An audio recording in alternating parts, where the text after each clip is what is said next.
Welcome, आप सभी का स्वागत है इस लर्निंग के प्लेटफॉर्म पे। और आज की जो क्लास है उसके अंदर हम सीखने वाले हैं डिस्ट्रीब्यूटिव प्रोनाउन। तो डिस्ट्रीब्यूटिव प्रोनाउन जो होते हैं डिस्ट्रीब्यूटिव वो कुछ ही होते हैं। हालांकि यहाँ पे देखने की कोशिश करूँ तो यहाँ पे मैंने कुछ लिखे हैं, जैसे कि मैंने बोला ईदर, ईच, नेदर, नन। ये डिस्ट्रीब्यूट करने का काम करते हैं। ठीक है, पहले मैं इनका मीनिंग समझने की कोशिश करूँ तो कैसे काम करते हैं। अगर मैं इस ईदर को समझने की कोशिश करूँ तो ये बात करता है वन की। ठीक है, वन की बात करता है आउट ऑफ टू। ठीक है, आउट ऑफ टू में से वन की बात ये करता है। ठीक है, आउट ऑफ टू। अगर मैं ईच की बात करूं तो ईच बात करता है वन आउट ऑफ मैनी। ठीक है ना, बहुत सब में से एक की बात करता है कौन? ईच करता है। अगर मैं इस नेदर की बात करूं तो ये बात करता है एक भी नहीं। ठीक है, एक भी नहीं कितने में से? Out of two. जब दो में से एक की एक भी ना हो तो वहां पे आप बात करते हो नेदर की। ठीक है, और नन अगर होता है, नन क्या यूज होता है? नन का बात करता है कोई भी नहीं कितने में से? Out of many. अब मैनी का मतलब ये मुझे समझ में आया कि दो से ज्यादा होनी चाहिए। अगर दो में से बात करेगा, दो में से कोई नहीं होगा तो वहां पे आप यूज करोगे नेदर का। अगर बात होगी बहुत सारे लोगों में से कोई नहीं है तो वहां पे आप यूज करोगे किसका? नन का यूज करोगे। ठीक है, तो ये कुछ वर्ड्स होते हैं आपके। ठीक है, अब ये काम कैसे करते हैं? देखो यहाँ पे लिखा है ईच, ईदर, नेदर। इनमें से कोई भी आपका वर्ड हो, उसके बाद प्रेपोजिशन ऑफ लिखा हो। ठीक, उसके बाद नाउन या प्रोनाउन जो है वो प्लूरल होता है। ठीक है, उसके बाद जो हेल्पिंग वर्ब होती है वो हमारी क्या होती है? सिंगुलर होती है। ये हमने स्ट्रक्चर अब तक समझा है और स्ट्रक्चर के अंदर कोई भी गलती नहीं है। इसी तरीके से स्ट्रक्चर वैसे होता है, लेकिन ये एक्चुअल में कैसे फंक्शन करता है, ऐसा क्यों होता है, ये समझना इंपॉर्टेंट है। वैसे अगर आप रटना चाहते हैं तो रट भी सकते हैं। ठीक है, लेकिन अगर आप जो पेपर करने बैठोगे तो बहुत सारे रूल्स हो जाएंगे, तो आप कब तक रटोगे? तो इसको आपको थोड़ा सा समझना होगा। ठीक है, अब इसको कैसे समझना होगा? देखो, पहली बात तो मुझे समझ में आई कि डिस्ट्रीब्यूटिव जो प्रोनाउन होते हैं वो क्या होते हैं? वो बांटने का काम करते हैं। ठीक है, वो क्या काम करते हैं? बांटने का काम करते हैं। अब बांटने के लिए कम से कम कितनी चीजें होनी चाहिए? ठीक है, बांटने के लिए कम से कम कितनी चीजें होनी चाहिए? जैसे कि मैं आपसे बोलने का काम करूं, जैसे मैंने आपको एग्जांपल दिया। ठीक है, जैसे एग्जांपल है कि आप किसी भी क्लास में बैठे हुए हो। ठीक है, आप मेरी क्लास में बैठे हुए हो और मैंने आपसे बोला कि आप एक काम करो कि आप बगल वाली क्लास में जाओ। ठीक है, मैंने बोला आपसे आप ना बगल वाली क्लास में जाओ और वहां पे जो भी इंटेलिजेंट बच्चा है उसे आप पकड़ के मेरे पास ले आओ। ठीक है, ये मैंने आपको काम दिया। अब आप गए बगल वाली क्लास के अंदर। बगल वाली क्लास के अंदर 10 बच्चे थे। ठीक है, बगल वाली क्लास के अंदर कितने बच्चे थे? 10 बच्चे। अब 10 में से आपने देखा कि सबसे ज्यादा इंटेलिजेंट बच्चा कौन सा है, आपने उसे पकड़ा और आप मेरे पास ले आए। ठीक, मैंने अगर वहां पे आप फिर से गए दोबारा, मैंने बोला आप फिर से लेके आओ, तो वहां पे इस बार 5 बच्चे हों, तो 5 में से आप देखोगे कि इन 5 में से कौन सा ज्यादा इंटेलिजेंट है, आप उसे पकड़ के ले आओगे। लेकिन अगर क्लास में मैंने आपको भेजा और क्लास के अंदर एक ही बच्चा हुआ तो क्या करोगे आप? तो क्या उसमें से भी छांटने का काम करोगे? एक बच्चा एक बच्चे में से नहीं हो पाएगा ना, तो आपको मजबूरन वही उठा के लाना पड़ेगा। ठीक, क्योंकि वहां पे एक ही बच्चा है तो उसी बच्चे को आपको यहाँ पे लाना पड़ेगा। तो यहाँ पे मुझे एक बात समझ में आई कि बांटने के लिए कम से कम संख्या 2 होनी चाहिए। बांटने के लिए संख्या कम से कम कितनी होनी चाहिए? 2 होनी चाहिए, तभी तो बांटने का काम हो सकता है। जैसे मैं अगला एग्जांपल ले सकता हूं। मैंने बोला कि आपके पास 10 रुपए हैं। ठीक है, मैंने बोला 10 रुपए में से आप एक काम करो कि ना 1 रुपया आप मुझे दे दो, तो आप दे दोगे मुझे। ठीक, अब आपके पास 5 रुपए, मैंने बोला 5 रुपए में से आप 1 रुपया मुझे दे दो, तो भी आप दे दोगे। लेकिन इस बार आपके पास 1 ही रुपया है, मैंने बोला 1 रुपए में से 1 रुपया आप मुझे दे दो, तो आप कहोगे कैसी बात कर रहे हो सर, 1 रुपए में से भला मैं 1 रुपया आपको कैसे दे दूंगा? तो यहाँ पे मुझे बात समझ में आई कि कम से कम बांटने के लिए 2 चीजें तो होनी चाहिए। 2 से ज्यादा भी हो सकती है, लेकिन कम से कम कितनी होनी चाहिए? 2 होनी चाहिए। ठीक है, तो यहाँ पे अगर मैं देखूं तो यहाँ पे ईच, नीदर, ईदर, ये जो बात है, बात तो एक एक की करते हैं, लेकिन इनके बाद जो नाउन और प्रोनाउन होता है वो आता है प्लूरल, यानी कि रेफरेंस करते हैं प्लूरल को, लेकिन बात करते हैं उनमें से एक की। ठीक है, रेफरेंस करेंगे प्लूरल की तरफ, लेकिन ये बात करेंगे एक एक करके। एक बार एग्जाम्पल एक देख लेते हैं। ठीक है, एग्जाम्पल यहाँ पे क्या लिखा है? यहाँ पे लिखा है my brother told me that each of the voice will be called. ठीक है, यहाँ पे अगर मैं देखूं माई ब्रदर टोल्ड मी, मेरे भाई ने मुझसे कहा, क्या कहा मेरे भाई ने? कि each of the boy will be called, हर एक बच्चे को बुलाया जाएगा। मेरे भाई ने ऐसा मुझसे कहा है। अब यहाँ पे ईच ऑफ द वॉइस का मतलब क्या है? हर एक बच्चे को बुलाया जाएगा। इस तरीके से मैं बोल नहीं सकता कि all the voice will be called.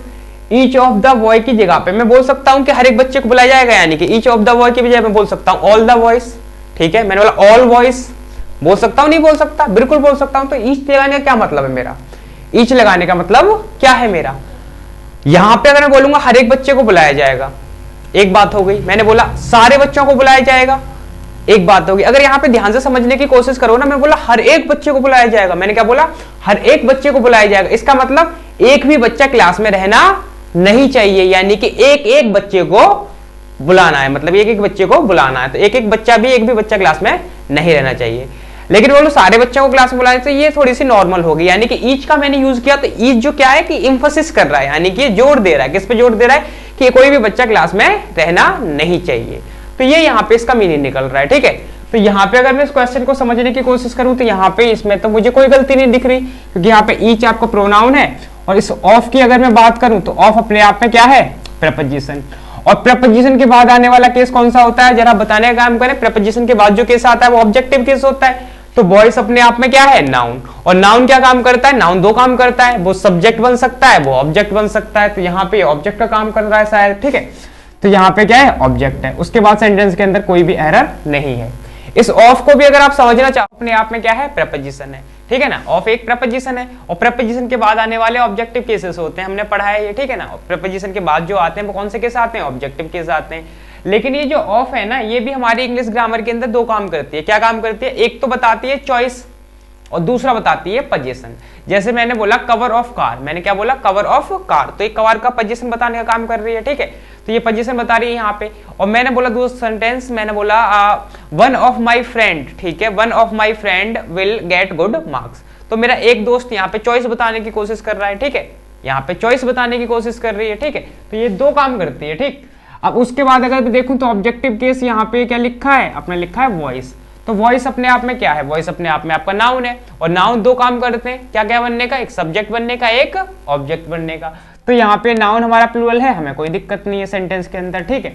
अगला देख लेते हैं, अगला लिखा है यहाँ पे, neither of 3 girl were punished yesterday.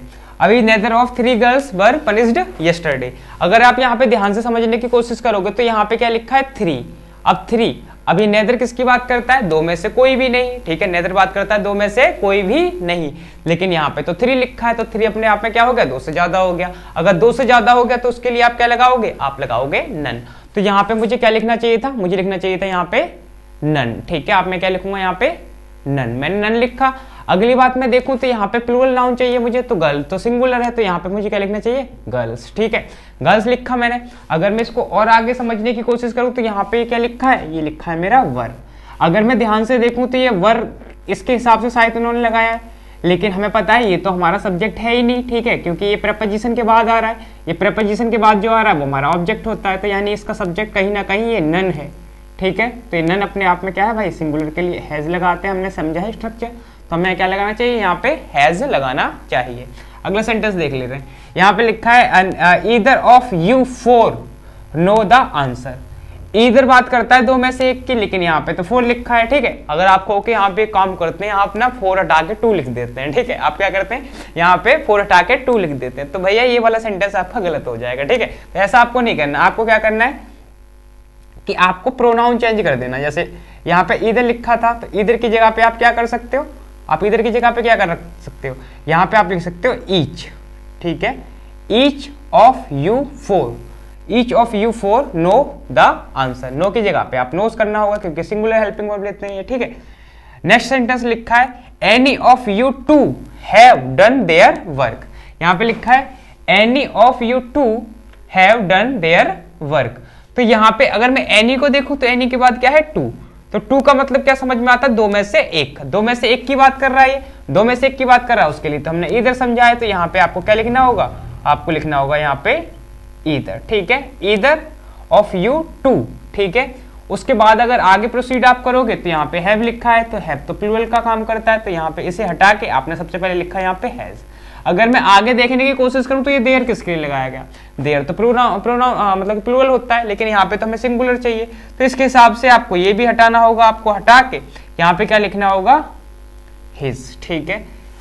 Any of you 2 has to done his work, ठीक है। यहाँ पे आपको हिज ही लगाना है, ठीक। अगला सेंटेंस देख लेते हैं, यहाँ पे लिखा है ही हैज 6 क्लोज फ्रेंड्स, ठीक है ना। उसके कितने फ्रेंड है, 6 हैं, but neither of they helped, ठीक है। अगर ये आप ध्यान से समझो तो ये आपकी वर्ब हो गई, ठीक है।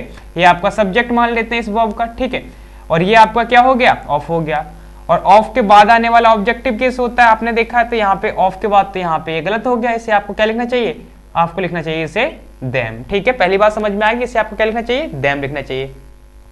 अगली बात, यहाँ पे नेदर लिखा है, तो नेदर में मुझे कोई गलती लिखी, लेकिन यहाँ पे क्या लिखा है, 6 की बात हो रही है यहाँ पे। 6 2 से ज्यादा हो गए, 2 से ज्यादा में से अगर कोई ना हो तो वहां पे हम किसका यूज करते हैं, हम करते हैं नन का यूज। तो यहाँ पे हमें इसे हटा के हमें क्या लिखना होगा, यहाँ पे नन लिखना होगा। ठीक है, तो यहाँ पे पोजीशन का भी ध्यान रखें और यहाँ पे नन आएगा। अगला सेंटेंस देख लेते हैं। अगला सेंटेंस लिखा है यहाँ पे, Shyam did not teach any of 2 boys. ठीक है, अब यहाँ पे क्या लिखा है, एनी ऑफ 2 बॉयज, तो यहाँ पे 2 की बात कर रहा है। ठीक है, 2 की बात कर रहा है तो आप क्या लगाओगे, 2 में से 1 की बात करता है तो भैया हम नेदर का यूज करते हैं। ठीक है, तो यहाँ पे आपको इस एनी को हटा के आपको क्या लिखना चाहिए, यहाँ पे लिखना चाहिए आपको इधर। ठीक है, आपने लिखा है इधर। ठीक, पहली बात मुझे समझ में आ गई।